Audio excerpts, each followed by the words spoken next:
Baik, puji nama Tuhan. Shalom Bapak Ibu Saudara. Shalom. Ada sukacita? Amin. Yang bersukacita tepuk tangan saudara-saudara bagi yang anak yang baik.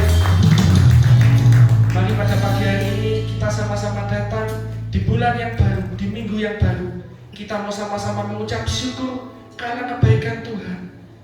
Kalau di bulan yang lalu Tuhan sudah menyertai kita, maka di bulan yang baru, di bulan April ini Tuhan akan melanjutkan penyertaannya bagi kita semua. Amin Bapak Ibu. Oleh karena itu saya ajak kita semua tunduk kepala, kita satukan hati, kita akan berdoa. Bapa yang baik, Bapa yang luar biasa, kami bersyukur Tuhan atas kebaikan-Mu. Kami bersyukur Tuhan untuk penyertaan-Mu khususnya selama bulan Maret kemarin ya Tuhan. Terima kasih kalau Engkau masih mengizinkan setiap kami Tuhan untuk boleh masuk di bulan yang baru, bulan keempat di tahun 2023, dan juga kami boleh bersama-sama berkumpul di tempat ini, di rumah-Mu Tuhan. Itu semua karena anugerah-Mu Tuhan. Kami boleh ada sebagaimana ada sampai hari ini Tuhan. Saat ini Tuhan kami rindu Tuhan untuk meninggikan Engkau melalui puji-pujian kami Tuhan. Biarlah Tuhan puji-pujian yang kami naikkan ini Tuhan menjadi bau dupa yang harum, yang berkenan bagi kemuliaan nama-Mu Tuhan. Dan yang terpenting Tuhan, hidup kami dipulihkan, hidup kami diubahkan Tuhan. Terima kasih Tuhan. Kami awali pertemuan kami pada pagi hari ini hanya di dalam satu nama, yaitu Tuhan Yesus Kristus. Setiap kita yang percaya, mari sama-sama katakan amin. Mari buka hati kita bersama Bapak Ibu Saudara. Kita mau masuk dalam hadirat Tuhan.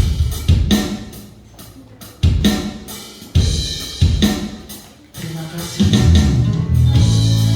Sungguh besar setiamu dalam hidup kami. Kasih setiamu sudah Kau nyatakan dalam hidup kami. Oleh karena itu Tuhan, pada pagi hari ini Tuhan kami rindu untuk mengucap syukur kepada-Mu Tuhan. Oh sungguh baik Tuhan, terima kasih.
sadar siapa kami Tuhan. Kami bukan apa-apa dan kami bukan siapa-siapa dari Engkau Tuhan. Kalau bukan Engkau yang melayakkan setiap kami Tuhan.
menyerahkan diri-Mu Tuhan sebagai ganti kami, dan kami percaya kami semua adalah umat yang berkemenangan di dalam Engkau Tuhan. Terima kasih Tuhan, kami siap bersukacita di dalam nama Tuhan Yesus Kristus. Siap kita yang percaya bersama dengan saya berkata amin. Saudara kasih Dia, haleluya. Berapa banyak dari kita yang tidak mengaku akan kesetiaan Tuhan, katakan amin. Katakan yes. Sorak-sorai bagi Dia. Kita mau katakan, Tuhan, hanya Kau Tuhan sumber kekuatan dalam hidup kami.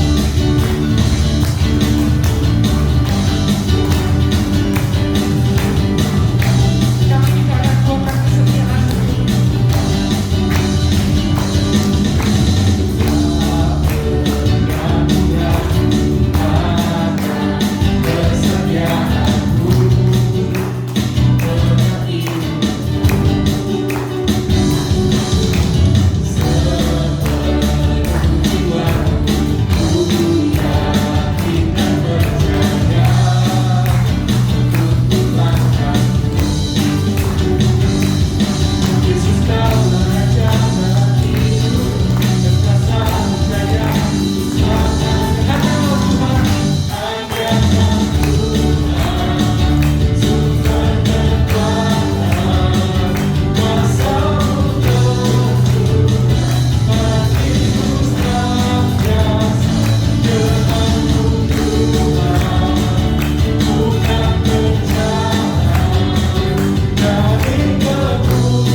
Silakan duduk kembali Bapak Ibu Saudaraku dalam damai sejahtera Allah. Mari saat ini kita mempersiapkan hati dan pikiran kita untuk menerima kebenaran firman Tuhan. Biarlah firman Tuhan yang akan disampaikan itu mengubah setiap hidup kita dan membuat kita semakin percaya akan rancangan dan janjinya dalam hidup kita. Kemanakah kami dapat pergi Tuhan untuk menjauhi roh-Mu yang suci Tuhan. Kau sungguh dekat dan Kau sahabat bagi kami Tuhan. Oleh karena itu Tuhan, kami rindu Tuhan hidup terus di dalam jalan-jalan Engkau Tuhan, supaya kami dapat mengagumi Tuhan betapa Kau setia dan hebat dalam hidup kami Tuhan. Terima kasih. Kemanakah aku dapat pergi, menjauhi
bersyukur kami memiliki Allah yang tidak terbatas kuasanya.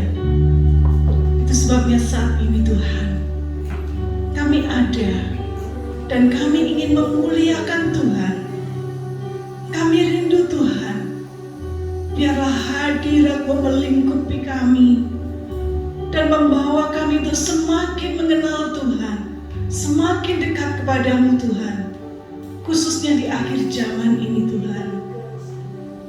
Dan saat ini Tuhan, kami juga rindu Tuhan berbicara dalam hidup kami secara pribadi. Biarlah Tuhan, kehendak Tuhan yang indah itu boleh kami dengar dan kami resapi, dan kami Tuhan mau melakukannya sesuai dengan kemauan Tuhan. Berbicaralah ya Tuhan, kami siap untuk mendengar firman-Mu. Dan biarlah segala pujian yang sudah kami naikkan ke hadirat Bapa di surga boleh menyenangkan hati Tuhan. Dan sebentar kami akan duduk diam mendengar firman-Mu. Biarlah Tuhan juga berbicara dalam kehidupan kami secara pribadi. Terima kasih ya Tuhan. Kami serahkan waktu kami selanjutnya ke dalam pimpinan-Mu. Demikian juga anak-anak sekolah minggu. Biarlah mereka juga boleh beribadah kepada-Mu dengan sungguh-sungguh, dengan sukacita. Mereka boleh memuji dan memuliakan nama-Mu. Terima kasih Bapa. Di dalam nama Tuhan Yesus Kristus kami berdoa. Dan setiap kita yang percaya katakan amin. Silakan duduk. Markus 11 ayat yang pertama. Ketika Yesus dan murid-muridnya telah dekat Yerusalem, dekat Betfagi dan Betania yang terletak di Bukit Zaitun, Yesus menyuruh 2 orang muridnya dengan pesan, "Pergilah ke kampung yang di depanmu itu. Pada waktu kamu masuk di situ, kamu akan segera menemukan seekor keledai muda tertambat yang belum pernah ditunggangi orang. Lepaskanlah keledai itu dan bawalah kemari. Dan jika ada orang mengatakan kepadamu, 'Mengapa kamu lakukan itu?' jawablah, 'Tuhan memerlukannya. Ia akan segera mengembalikannya ke sini.' Lalu mereka membawa keledai itu kepada Yesus dan mengalasinya dengan pakaian mereka. Kemudian Yesus naik ke atasnya. Banyak orang yang menghamparkan pakaiannya di jalan. Ada pula yang menyebarkan ranting-ranting hijau yang mereka ambil dari ladang. Orang-orang yang berjalan di depan dan mereka yang mengikuti dari belakang berseru, 'Hosana, diberkatilah Dia yang datang dalam nama Tuhan. Diberkatilah kerajaan yang datang, kerajaan Bapa kita Daud. Hosana di tempat yang maha tinggi.'"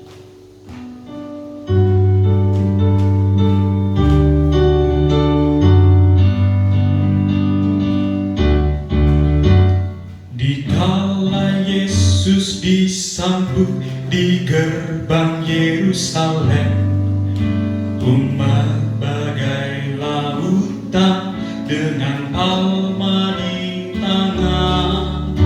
Dikala Yesus disambut di gerbang Yerusalem, umat bagai lautan dengan palma di tangan. Gemuruh sorak dan sorak,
hari ini adalah kita memperingati hari Minggu Palma, saat dimana Yesus masuk ke kota Yerusalem.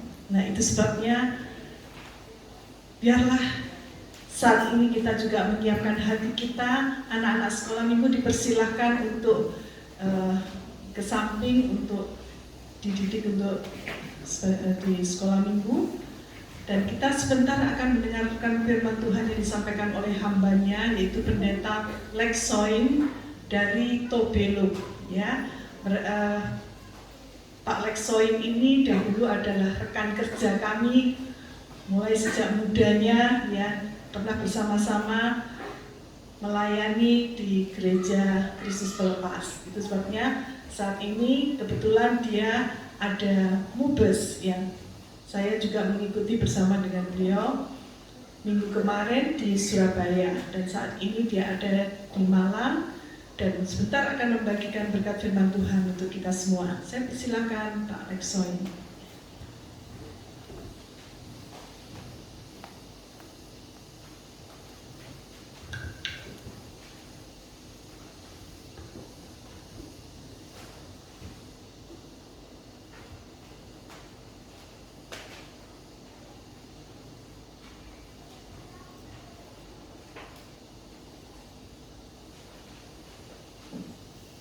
Baik, Bapak Ibu yang dikasih dalam Tuhan Yesus Kristus, mari saya mengajak kita semua melihat firman Tuhan di dalam kitab Mazmur pasal yang ke-23. Kitab Mazmur pasal yang ke-23 ayat 1 sampai dengan ayat yang ke-6. Saya baca, Tuhan gembalaku yang baik. Demikian firman Tuhan. Mazmur Daud. Tuhan adalah gembalaku, takkan kekurangan aku. Ia membaringkan aku di padang yang berumput hijau. Ia membimbing aku ke air yang tenang. Ia menyegarkan jiwaku. Ia menuntun aku di jalan yang benar oleh karena namanya. Sekalipun aku berjalan dalam lembah kekelaman, aku tidak takut bahaya, sebab Engkau besertaku. Gadamu dan tongkatmu, itulah yang menghibur aku. Engkau menyediakan hidangan bagiku di hadapan lawanku. Engkau mengurapi kepalaku dengan minyak, pialaku penuh melimpah. Kebajikan dan kemurahan belaka akan mengikuti aku seumur hidupku, dan aku akan diam dalam rumah Tuhan sepanjang masa. Demikian pembacaan firman Tuhan yang dikatakan Alkitab. Berbahagia bagi setiap kita yang membaca, yang merenungkan, bahkan yang melakukannya dalam hidup kita setiap hari. Shalom. Sekali lagi shalom.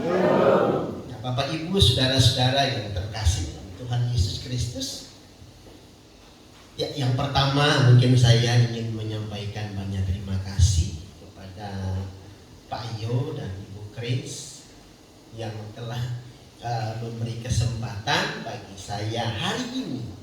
Sebetulnya tujuannya adalah dengan ketemu aja, gitu kan?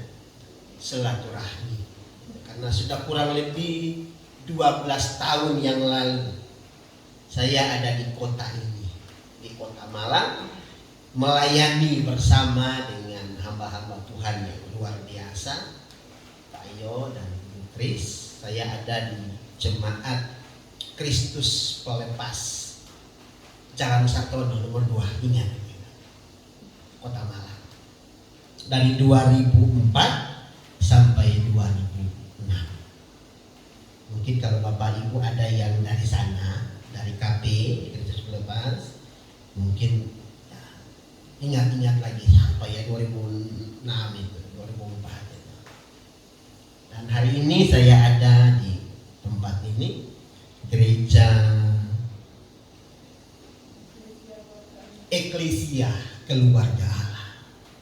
Puji Tuhan, saya mengikuti UBES tanggal 28 sampai tanggal 30 kemarin untuk ketua umum kita yang baru. Ya. Jadi saya melayani di Kota Tobelo, Kecamatan Tobelo Barat, Kabupaten Halmahera Utara. Jadi kalau Bapak Ibu yang mungkin dikirim Tuhan ke sana, mainlah ke Kota Tobelo. Kalau kapal kurang lebih 4 hari sampai Tobelo. Pesawat 1 hari sampai. Nah, saudara-saudara, Bapak Ibu jemaat Tuhan yang terkasih dalam Tuhan Yesus Kristus, hari ini saya akan berbicara tentang cara pandang. Apa ya kalau cara pandang dalam perspektif kira-kira begini ya? Cara pandang kita. Kenapa? Karena cara pandang kita itulah yang akan menentukan kita menilai seseorang, kita melihat seseorang, dan kita mengagumi seseorang. Sehingga dari cara pandang itulah kita dapat kira-kira menyelesaikannya seperti apa. Nah, Bapak Ibu, saudara-saudara, dalam Mazmur pasal yang ke-23 ini saya konsen pada ayat yang keempat. Sekalipun aku berjalan dalam lembah kekelaman, aku tidak takut bahaya, sebab Engkau beserta. Gadamu dan tongkatmu, itulah yang menghibur.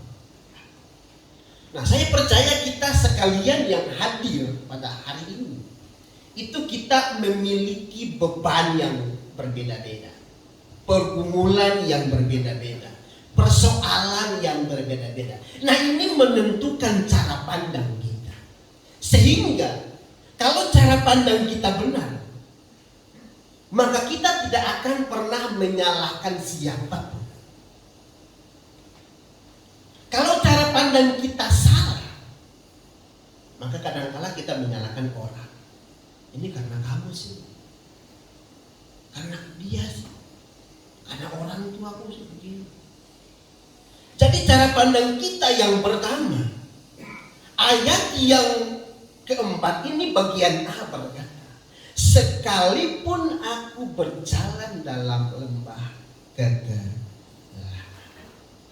Jadi yang namanya lembah kekelaman, saya pakai ganti bahasa, yang namanya beban, yang namanya pergumulan, itu tetap ada.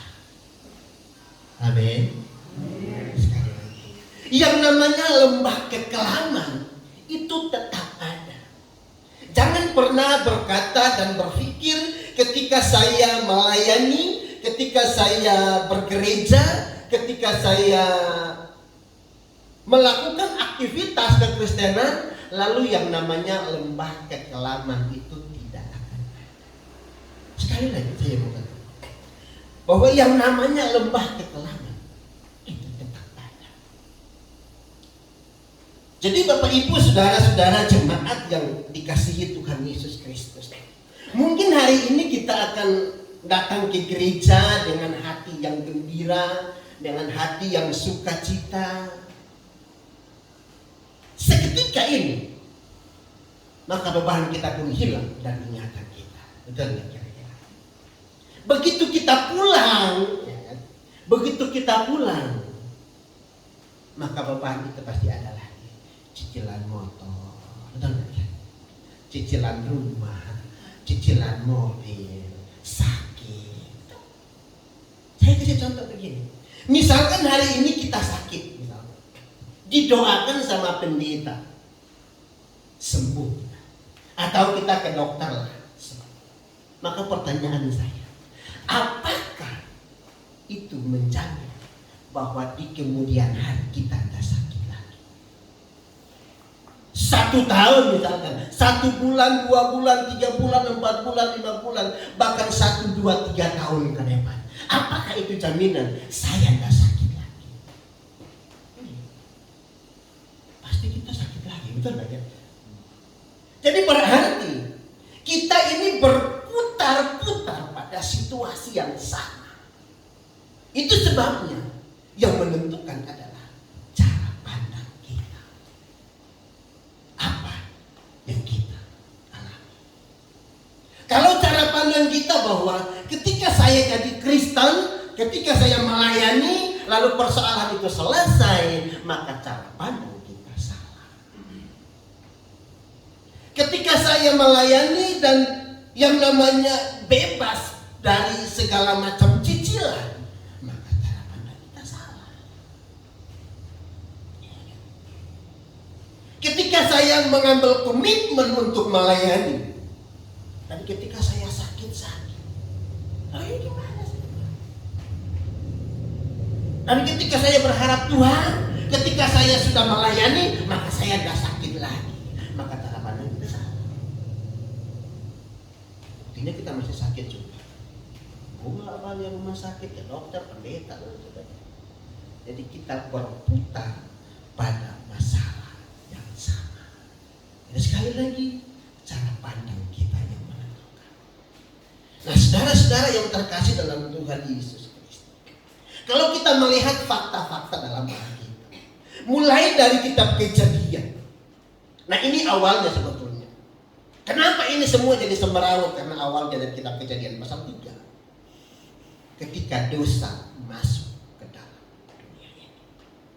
Nah, kalau kita belajar tentang kitab Kejadian pasal 3, itu ada beberapa hal yang memang oleh Tuhan.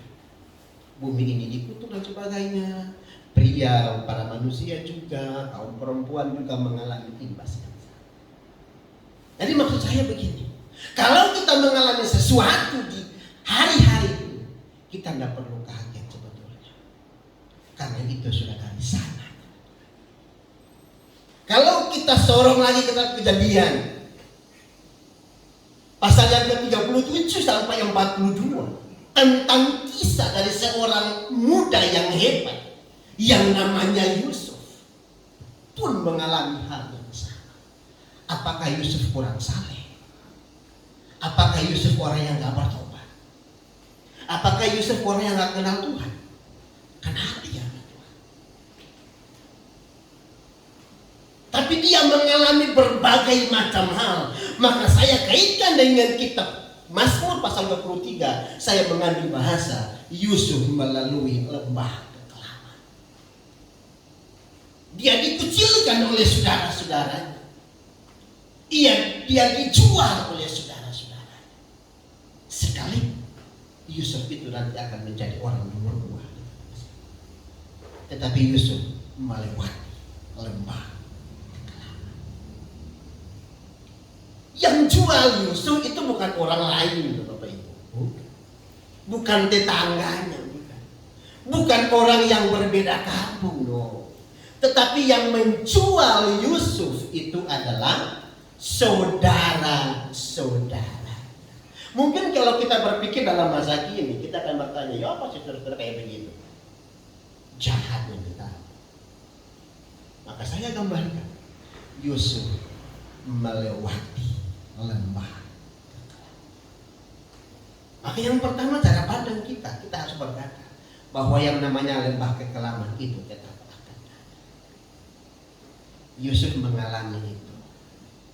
Kakak-kakaknya menjual dia. Makanya ada sebuah lelucon berkata begini. Kalau orang lagi pacaran, lagi tunangan, yang muda-muda. Kalau pacar saudara, cewek saudara, cowok saudara, ada fotonya, ada di handphone. Itu jangan dulu berkata, oh dia cinta sama aku. Belum tentu. Kenapa? Karena kecoa pun gambarnya ada di Bible, betul? Yang membunuh kecoa ya Bible sendiri, bukan yang lain-lain. Nah gitu kira-kira. Jadi Yusuf mengalami hal yang sama. Kalau kita geser ke depan lagi, Yakub juga mengalami kelaparan sehingga harus mengungsi. Nah ini persoalan-persoalan yang terjadi. Yang terakhir yang mungkin kita tahu bersama, bagaimana seorang tokoh Alkitab yang cukup ternama, namanya Ayub, juga mengalami itu. melewati itu. Nah, kalau cara pandang kita salah, maka kita pasti akan berkata, Tuhan ini kok jahat, Tuhan ini kok tidak adil, Tuhan ini kok gimana sih? Ayub orang yang setia kata Alkitab, bukan kata pendeta. Kalau kita baca Ayub pasal 4, dia orang yang saleh, dia orang yang jujur, dia orang yang takut akan Allah. Tapi pasal-pasal berikutnya menceritakan bagaimana Ayub melewati lembah kekelaman. Jadi Bapak Ibu, saudara-saudara yang terkasih dalam Tuhan Yesus Kristus, cara pandang kita yang menentukan bahwa lembah kekelaman itu tetap ada. Mungkin ada yang pasti sama saya hari ini, tapi itu faktanya. Kita pulang dari sini pun persoalan masih sama. Mungkin kita ngecek saldo kita di rekening, maaf, gitu kira-kira saldo Anda tadi segini. Jadi sebetulnya kita ini berjalan pada situasi yang melingkar. Yang kedua, ayat yang keempat. Sekalipun aku berjalan dalam lembah kekelaman, aku tidak takut bahaya, sebab Engkau besertaku. Yang kedua, cara pandang kita. Sekalipun melewati lembah kekelaman, bahwa kita harus tahu cara pandang kita, bahwa Tuhan tetap beserta kita. Amin. Sekali lagi, sekalipun kita melewati lembah kekelaman, yang kedua, Tuhan tetap beserta kita. Nah, saudara-saudara, Bapak Ibu yang terkasih dalam Tuhan Yesus Kristus, saya sempat belajar meneliti ini. Jadi ada yang janggal sebetulnya kalau memang Bapak Ibu yang biasa membaca firman Tuhan tiap pagi lalu belajar. Karena ayat yang kedua dia berkata begini, Ia membaringkan aku di padang yang berumput hijau. Ia membimbing aku ke air yang tenang. Ia menyegarkan jiwaku. Ia menuntun aku di jalan yang benar oleh karena namanya. Sekalipun aku berjalan dalam lembah kekelaman, aku tidak takut bahaya, sebab Engkau. Nah, kejanggalannya begini. Kalau kita mulai dari ayat 2, itu Alkitab selalu berkata begini, Ia membaringkan aku, Ia membimbing aku, Ia menyegarkan jiwaku, Ia menuntun aku. Pada ayat yang keempat, kenapa kok Alkitab tidak tulis aku tidak takut bahaya, sebab Ia menyertai aku. Tapi berubah dan Ia ke Engkau. Dia penulis kitab Mazmur ini tidak lagi menggunakan istilah Ia beserta, tetapi menggunakan istilah Engkau. Ada yang sarjana bahasa Indonesia ada ini. Nah, ini persoalannya. Kalau Ia itu apa ya? Orang ke berapa? Ketiga tunggal ya? Iya ya, betul ya. Jadi itu orang ketiga tunggal, bukan arah, bukan lawan pembicaraan kita. Dia yang jauh di sana. Berarti dalam pembicaraan itu kita sedang membicarakan suatu pribadi yang transenden, yang jauh di sana. Kalau kita menggunakan kata Ia, dan Ia. Pada ayat yang keempat ini sebetulnya menarik sekali. Saya tertarik dengan ayat ini karena ada perubahan secara tiba-tiba, perubahan secara radikal dalam tata bahasa. Tetapi persoalan penyertaan Tuhan, pemazmur menggunakan istilah Engkau. Orang kedua tunggal, lawan bicara kita. Artinya apa? Ketika dari Ia berubah kepada Engkau, kalau ia itu orang yang jauh di sana, tetapi kalau engkau orang yang ada di dekat kita. Nah, saudara-saudara, Bapak Ibu yang terkasih dalam Tuhan Yesus Kristus, berarti ini penting sekali bahwa yang namanya penyertaan Tuhan itu bukan dia Allah yang transenden, tetapi dia Allah yang imanen, yang selalu menyertai kita setiap saat, sekalipun kita melewati lembah kegelapan. Jadi poinnya dalam ayat 4 ini sebetulnya bukan persoalan kita melewati lembah kegelapan. Persoalannya bukan sebetulnya kita mengalami sesuatu yang baru, yang ayat 5-6 menceritakan itu. Tetapi poinnya adalah sekalipun kita ada dalam lembah kegelapan, Tuhan masih tetap menyertai kita. Sehingga hari ini, sekalipun berbagai macam persoalan hidup kita boleh tegak berdiri sampai hari ini. Saya melayani di kecamatan Tobielo bagian barat itu salah satu desa yang jiwa pilihnya itu 2.000 lebih. Banyak ya kira-kira 2.000 lebih. Kita ada 12 gereja. Gereja Bethel Tabernakel masuk dan akhir kurang lebih tahun 2019. Dan masyarakat itu asli, masyarakat asli itu adalah orang-orang pedalaman yang tidak tahu membaca, tidak tahu mengenal uang dan lain sebagainya pada waktu itu ya. Jadi sangat penting. Masyarakat asli tidak ada yang kuliah satu. Dan saya sampai doa kepada Tuhan, Tuhan, apa kira-kira yang Tuhan taruh kebutuhan orang-orang? Tersirat dalam kepala saya, ternyata yang sangat dibutuhkan itu adalah pendidikan. Karena tak ada yang kuliah sampai 2023 ini. Jadi kalau orang-orang yang kuliah dari kampung itu, berarti itu pendatang-pendatang yang tinggal di kampung itu. Mereka itu. Tapi kalau penduduk asli tidak ada. Jadi pelayanan yang di sana itu memang pelayanan harus sampai menyentuh.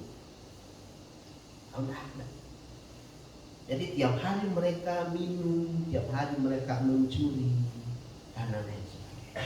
Apakah mereka tidak punya uang? Apakah mereka tidak punya harta?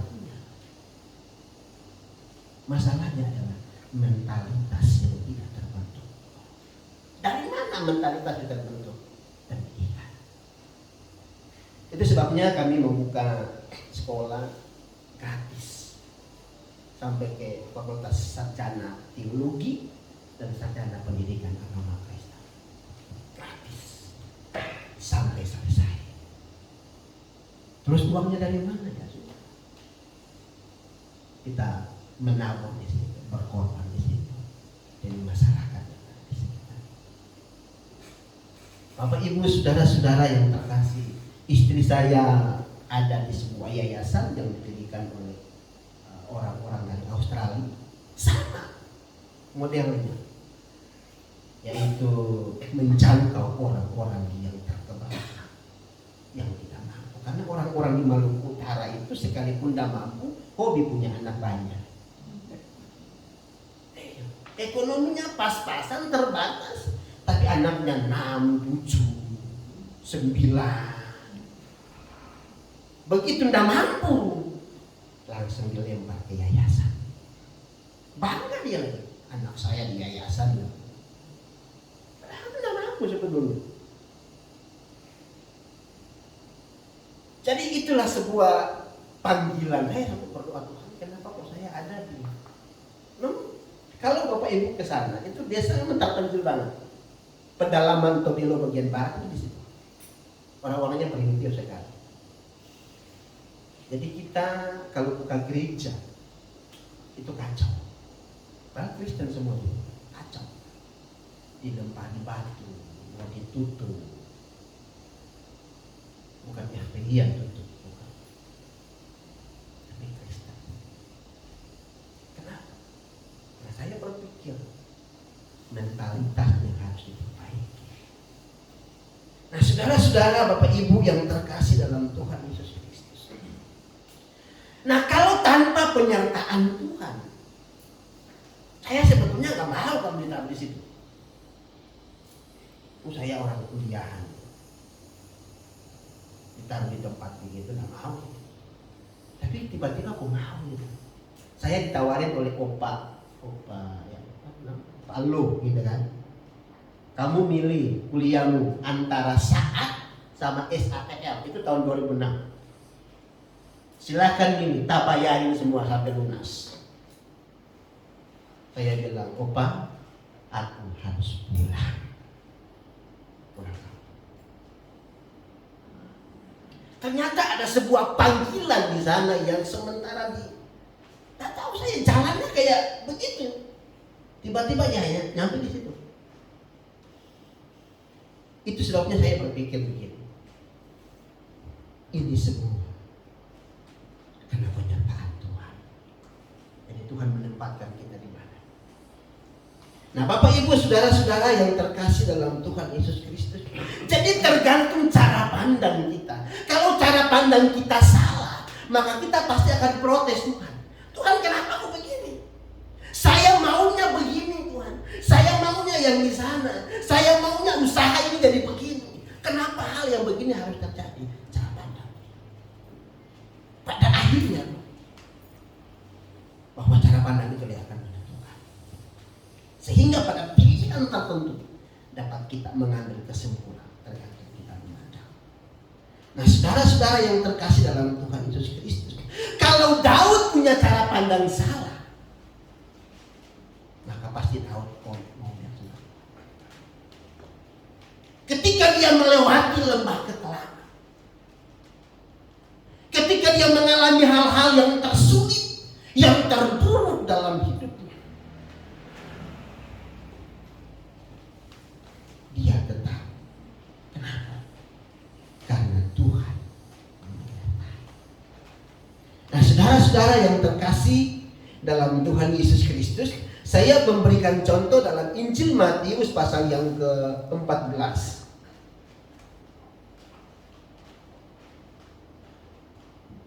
Injil Matius pasal yang ke-14 ayat yang ke-22.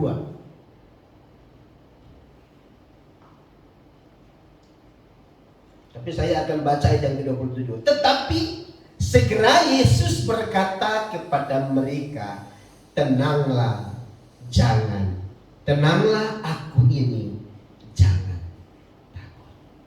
Nah, kalau kita membaca konteks ini adalah bagaimana murid-murid ada di tengah danau dan diombang-ambingkan oleh gelombang karena angin sakal.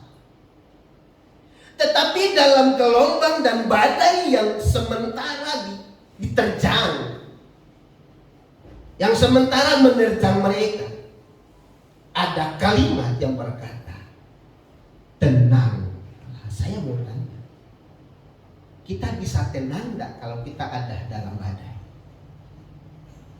Kalau kita lagi stres, kita lagi depresi, kita lagi ada beban yang berat, pertanyaan, kita bisa tenang enggak kira-kira? Gak bisa. Itu bertentangan dengan hukum logika, kira-kira begitu ya. Mungkin tenangnya tenang, tetapi hati ini tak bergejolak. Tetapi ungkapan ini, kalimat ini yang muncul, tidak ada kalimat lain. Ketika murid-murid ada dalam badai, tidak ada kalimat yang lain selain Yesus berkata, tenanglah. Sebetulnya kalau dalam terjemahan bahasa Yunani diterjemahkan bergembira. Nah, ini lebih fatal lagi.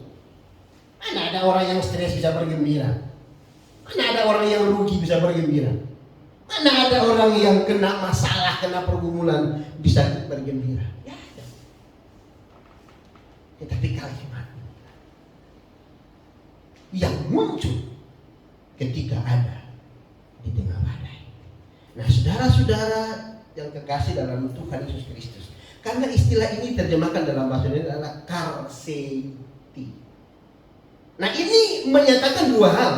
Yang pertama, menyatakan kegembiraan yang muncul dari dalam hati.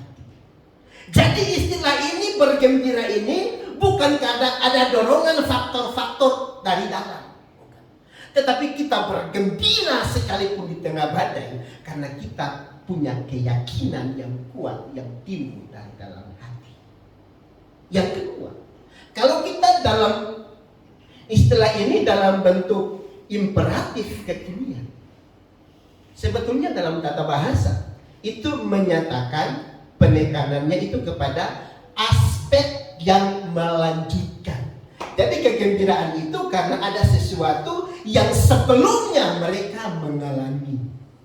Jadi kegembiraan itu tidak terputus, sekalipun gembira pada waktu senang, pada waktu badai, tidak pernah terputus. Kenapa? Karena Injil Matius ini kalau kita baca ayat yang ke-21 ke atas sampai dengan ayat yang ke-11, 13 itu bagaimana Yesus memberi makan 5.000 orang. Dan di dalam memberi makan 5.000 orang ini, murid-murid menyaksikan dengan mata kepala mereka sendiri. Dan itu mereka bersuka cita. Dan itu mereka bergembira. Senang sekali. Kenapa? Karena mujizat yang dilakukan oleh Yesus. Jadi sebabnya Yesus akan mengatakan, ingin mengatakan kepada mereka, jangan kalian atau kamu bergembira ketika ada mujizat, tetapi sekalipun di tengah badai kamu harus bergembira. Berat nggak? Berat. Sakit nggak? Sakit.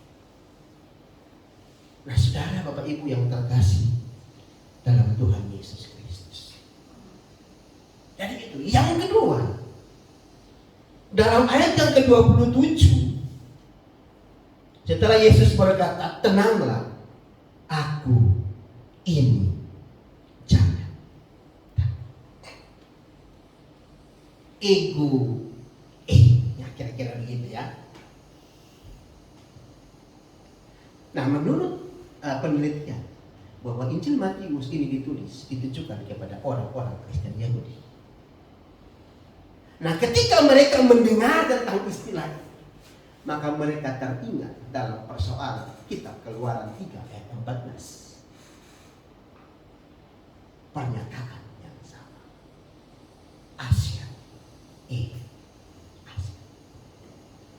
Nah, Bapak Ibu saudara-saudara yang terkasih dalam Tuhan Yesus Kristus, ada jaminan ketika Yesus akan berkata tenanglah. Artinya Yesus ingin menjelaskan kepada mereka, dia bukan sekedar pribadi yang hadir pada masa itu, tetapi dia pribadi juga yang hadir ketika Israel berjalan dalam melewati padang gurun itu. Bahwa penyertaannya dari dulu, sekarang, sampai selama-lamanya.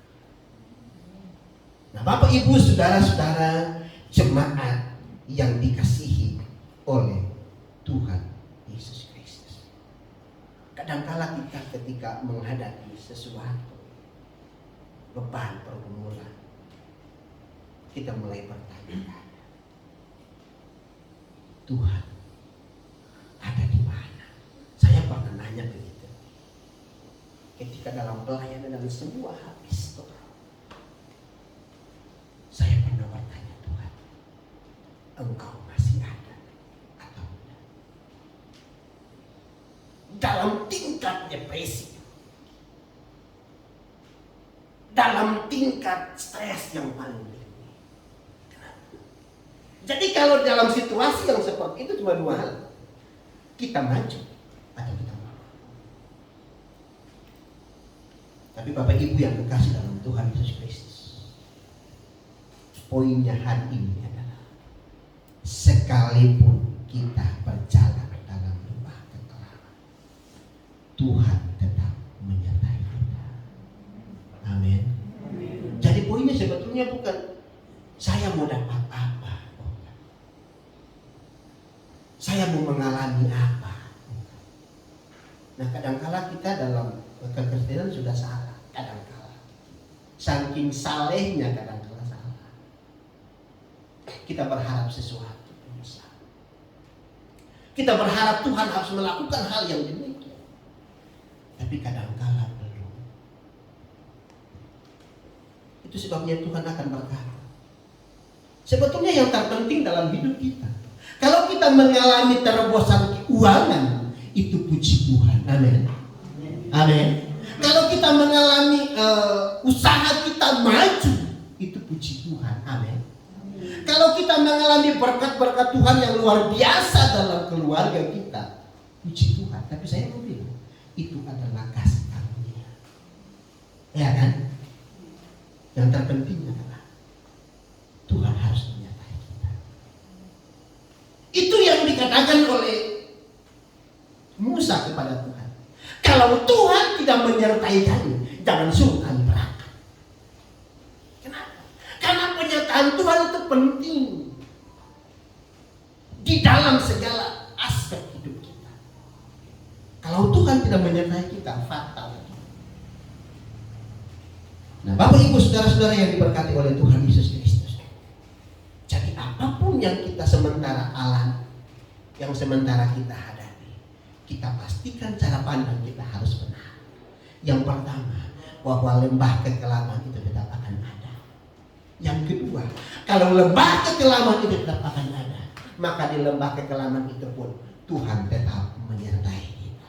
Kalau Tuhan tetap menyertai kita, maka kita akan tiba pada tujuan, sekalipun ada goyangan, sekalipun ada gelombang, sekalipun ada badai. Jadi itu kalau Tuhan menyertai bukan berarti tidak ada badai, no. Tetap ada badai. Tetapi kalau Tuhan menyertai kita, sekalipun badai, kita akan aman. Yang setuju bilang amin. Kalau Tuhan menyertai kita, sekalipun ada masalah, tetap kita akan aman karena Tuhan menyertai kita. Sekalipun rasa sakit hati, kalau Tuhan menyertai kita, kita akan melewati. Karena kita dituntun oleh tangan Tuhan yang hebat. Tuhan, Bapak Ibu, saudara-saudara jemaat yang diberkati Tuhan, kiranya firman Tuhan hari ini menjadi berkat, menjadi kekuatan baru bagi kita ketika kita menghadapi beban pergumulan atau menjalani lembah kekelaman yang kita tahu Tuhan tetap menyertai kita. Tuhan Yesus memberkati kita sekali. Saya ingin mengangkat ujian yang waktu Tuhan pasti yang terbaik.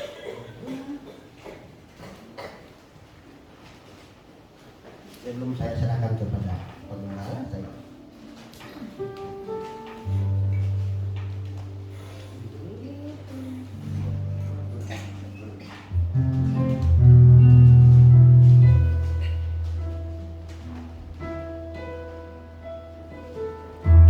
kita nyanyi pujian ini sama-sama.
masuk ke Yerusalem. Sudah tahu apakah Tuhan dianggap tidak mengerti apa yang akan terjadi? Apa saudara menganggap Tuhan masuk ke Yerusalem hanya sebuah kebetulan? Tuhan tahu dengan pasti apa yang akan dia alami, apa yang akan terjadi. Tetapi firman Tuhan, sekalipun aku dalam lembah kekelaman, sekalipun bayang-bayang maut ada di dalam hidupku, aku tahu kalau Tuhan yang menyertai, aku tidak akan takut. Aku akan dengan tenang dan damai sejahtera Tuhan menjalani semuanya. Karena gadamu, tongkatmu itulah yang memberikan kekuatan kepadaku. Marilah pagi hari ini kita datang kepada Tuhan. Mari kita katakan, apapun boleh terjadi dalam hidupku, selama Engkau besertaku, aku tidak akan takut bahaya. Dan aku ini dengan sungguh-sungguh, dengan sebuah penyerahan kepada Tuhan. Dan kita katakan, Tuhan, Engkau beserta dengan aku. Sekalipun dalam lembah kegelapan, aku tidak akan takut bahaya. Jadi kalau ini dengan sebuah pemahaman dan pengertian, dengan sebuah cerita kepada Tuhan, dan kita katakan, waktu Tuhan pasti yang terbaik, walau kadang mudah dimengerti,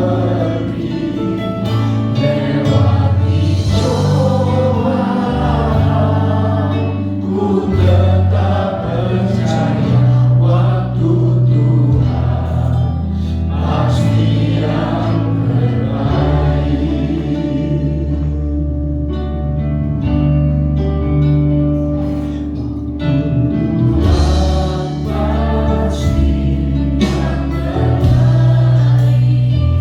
Mungkin ada antara saudara saat ini sedang menghadapi suatu tantangan kehidupan. Saudara sedang menghadapi situasi yang tidak menguntungkan. Ada sakit penyakit, ada tekanan, ada beban-beban dalam hidupmu. Mari katakan, Tuhan, aku yakin Tuhan bersamamu. Aku tidak akan takut sampai di waktu Tuhan. Waktu Tuhan, saudara beriman dan yakin akan janji Tuhan. Saudara berdiri di tempatmu, katakan, walau kadang aku tak mudah mengerti Tuhan,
Tuhan. Kami yakin, kami percaya, sekalipun lembah kegelapan, sekalipun bayang-bayang maut ada di dalam kehidupan kami, tapi Tuhan yang beserta dengan kami. Oh Tuhan, Engkau yang memberikan kekuatan kepada kami, dan itulah yang menjadi kekuatan dalam hidup ini. Terima kasih Bapa, terima kasih. Yakin, percaya Tuhan, apapun boleh terjadi, situasi yang seperti apapun terjadi, tapi kami percaya bersama dengan Tuhan kami mampu menghadapinya. Bersama dengan Tuhan, Tuhan memberikan kekuatan dalam hidup ini. Terima kasih Bapa, terima kasih untuk firman-Mu. Berkerjakan hamba-Mu, pakai kehidupannya untuk hormat kemuliaan-Mu. Walaupun di tempat yang jauh, di tempat yang terpencil, tapi Tuhan hadir, Tuhan bersama, dan Tuhan memakai kehidupannya untuk hormat kemuliaan nama-Mu. Maka Kau juga memakai setiap kami yang hadir, maupun kami yang mengikuti melalui Tuhan tayangan. Kami yakin Tuhan, Kau tidak pernah tinggalkan kami, dan Engkau yang memberikan kekuatan kepada kami. Ubahkan sudut pandang kami Tuhan, agar kami boleh benar-benar tetap melihat bagaimana penyertaan Tuhan dalam hidup ini. Terima kasih Bapa, kami bersyukur semuanya di dalam nama Tuhan Yesus Kristus. Semua yang diberkati Tuhan katakan amin.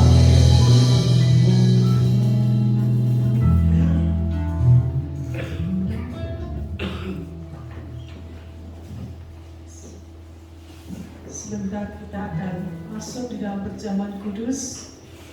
Biarlah kita mau siapkan hati kita mau rendahkan diri kita di hadapan Tuhan. Perjamuan ini adalah perintah Tuhan bagi kita sebagai orang percaya.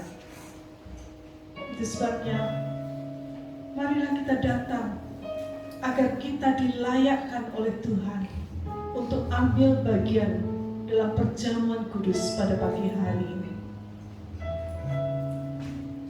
Sebagai umat Tuhan, kita diundang untuk masuk dalam meja perjamuan Tuhan. Saya persilakan petugas untuk bisa melayani pekerjaan Tuhan.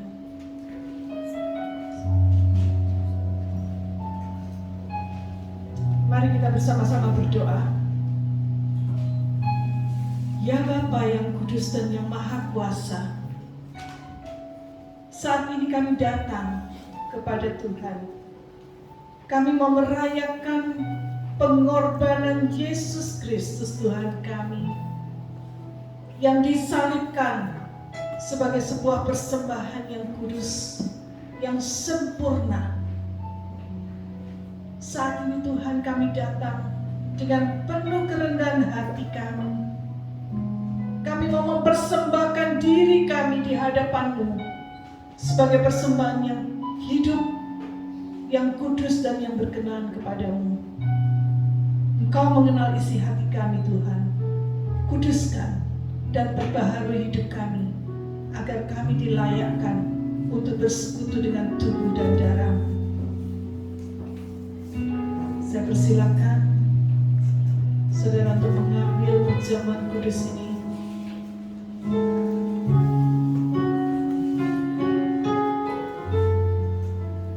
Perjamuan kudus ini adalah perintah Tuhan sendiri, sebagaimana yang dikatakan oleh Rasul Paulus kepada jemaat di Korintus, agar kita memperingati sengsaranya hingga Ia datang kembali.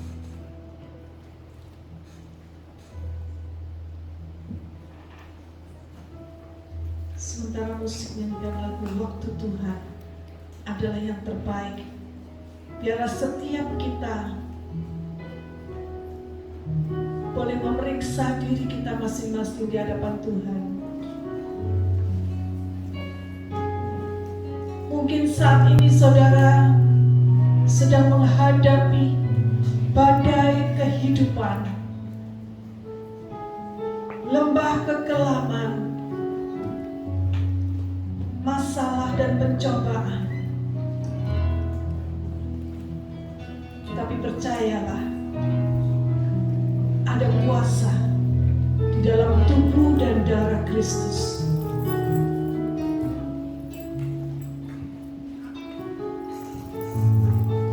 Roma 8 ayat 1 mengatakan, demikianlah sekarang tidak ada penghukuman bagi mereka yang ada di dalam Kristus Yesus.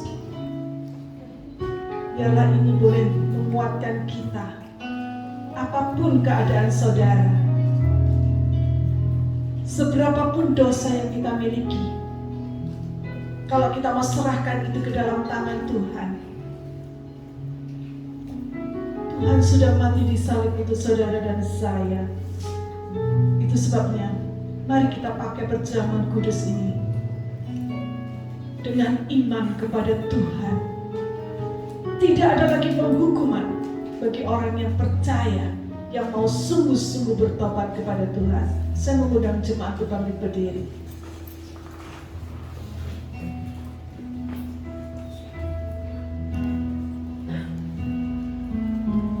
Silakan jemaat mengangkat hosti di tangan kanan saudara. Dan bila saudara menyetujui pertanyaan berikut ini, aminkan dengan penuh keyakinan. Sebab yang saya ajarkan kepadamu, itu saya terima dari Tuhan sendiri. Bahwa pada malam itu ketika Yesus Tuhan kita dikhianati, Ia mengambil roti. Dan setelah Ia mengucap terima kasih kepada Allah atas roti itu, Ia membelah-belah roti itu dengan tangannya lalu berkata, inilah tubuhku yang diserahkan untuk kalian. Lakukanlah ini untuk mengenang aku. Saudara, bukankah roti yang kita pecah-pecahkan ini adalah persekutuan dengan tubuh Kristus? Amin. Mari kita makan dengan iman.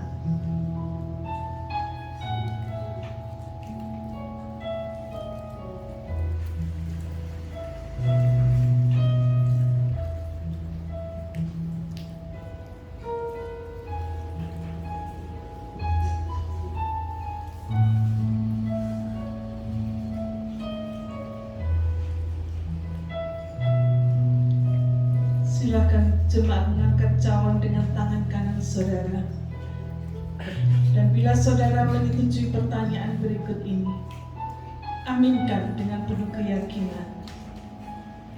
Begitu pula sehabis makan, Ia mengambil piala anggur lalu berkata, anggur ini adalah perjanjian Allah yang baru, disahkan dengan darahku. Setiap kali kalian minum ini, lakukanlah ini untuk mengenang aku. Bukankah cawan berisi air anggur yang atasnya kita ucapkan syukur? Ini adalah persekutuan dengan darah Yesus. Amin. Mari kita minum bersama-sama dalam iman.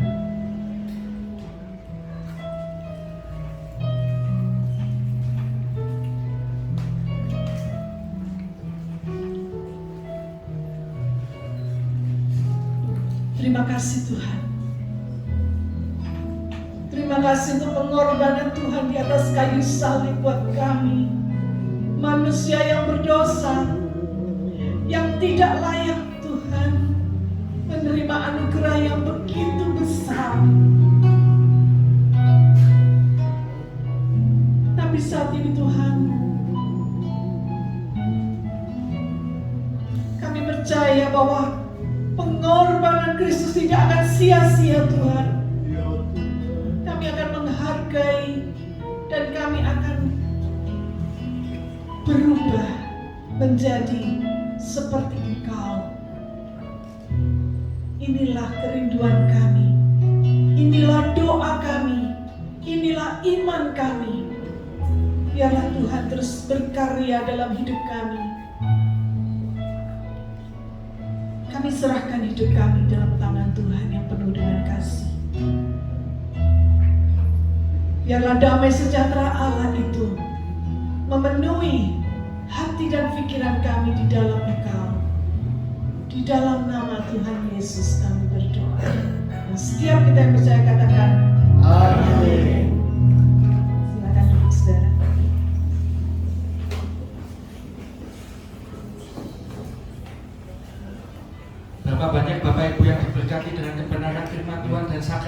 jamuan kudus pada pagi hari ini. Lambaikan tangan kita tinggi. Sorak-sorai kemuliaan bagi Dia. Haleluya. Pagi hari ini tiba saatnya bagi kita untuk memberikan persembahan yang terbaik bagi Tuhan. Mari kita persiapkan persembahan kita, korban syukur kita kepada Tuhan, karena Dia sudah lebih dulu mengasihi. Mari kepada yang bertugas ya udah untuk tampil ke depan.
Inilah kehidupan kami yang kami bawa ke hadapan-Mu, penuh ucapan syukur dan terima kasih untuk karya-Mu, untuk pengorbanan-Mu, untuk keselamatan yang Tuhan sudah buat dalam hidup kami. Itu sebab Tuhan kembali saat ini kami membawa diri kami. Tuhan terimalah persembahan kami yang mewakili kami untuk kami berikan kepada-Mu, karena kami tahu kami milik Tuhan. Seluruh hidup kami milik-Mu. Terimalah Tuhan, pakaikan satu bau domba yang harum. Engkau memakai semua Tuhan pengurus agar boleh Tuhan menggunakannya untuk memuliakan dan membesarkan nama-Mu. Terima kasih Bapa, terima kasih. Kami saat ini juga berdoa Tuhan untuk saudara-saudara kami yang saat ini Tuhan tidak sempat bersama-sama dengan kami untuk beribadah. Kami teringat untuk Ibu Susi, kami teringat untuk Ibu Liu. Kami berdoa juga untuk saudara kami yang lain yang saat ini sedang sakit. Tuhan tolong.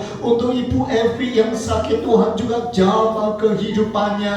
Kami juga mendoakan saudara kami yang tidak sempat hadir. Kami tidak tahu menjadi persoalan dan kesulitan mereka, tapi Engkau ada dalam hidup mereka. Engkau yang menyertai dan Engkau yang memberikan pertolongan. Terima kasih Bapa, terima kasih. Sehingga sebentar kalau kami pulang, kami boleh mendapat berkat dan anugerah Tuhan dalam hidup ini. Tuhan ditinggikan, Tuhan dipermuliakan. Terima kasih Bapa, terima kasih. Kami serahkan semua dalam tangan-Mu. Saudaraku sekalian, arahkanlah hatimu dan tanganmu kepadanya. Pulanglah untuk menerima berkat Tuhan. Kasih karunia daripada Allah Bapa, kemurahan daripada Tuhan Yesus, dan penyertaan Roh Kudus menyertai kehidupanmu. Pulanglah dan terimalah berkat Allah di dalam nama Tuhan Yesus Kristus. Dan semua yang diberkati Tuhan katakan amin.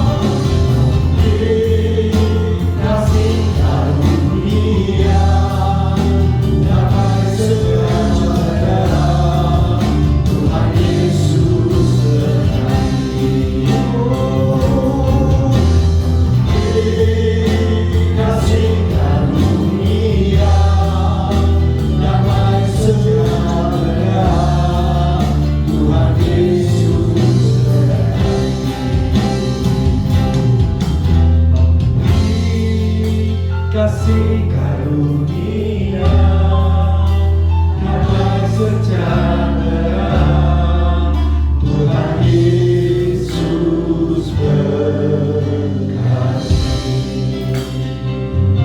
Marilah kita mengambil satu sejenak, merenungkan kebenaran firman Tuhan, mengimaninya dan menjalankan dalam hidup kita sehari-hari.